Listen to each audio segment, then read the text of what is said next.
Hey guys, welcome to the channel. I'm Marcus, aka M4G. This video is all about this controller, the DJI FPV Remote Controller 3. And I've discovered an issue with it. Maybe I'm the only one with that issue, but I'm not sure.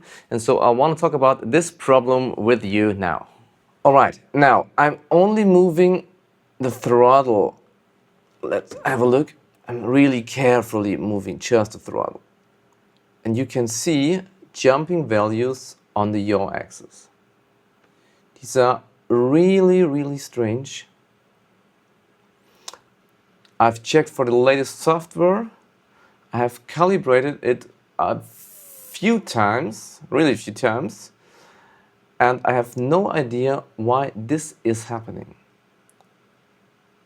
Let's have a look at the pitch. When I'm going to use the pitch axis, there's nothing happening on the roll axis. And vice versa, when I'm going to use the roll axis, then there is nothing strange going on the pitch axis.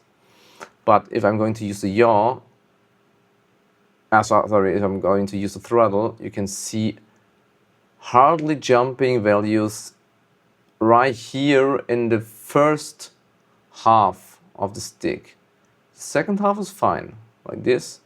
The first half is very strange.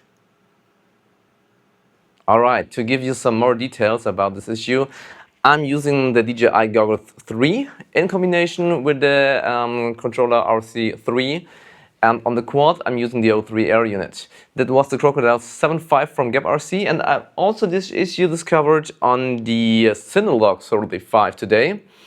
And now I'm going to contact DJI, let them know, and we will see what we can do and if maybe we can figure out what's the problem. So I will keep you informed on this channel.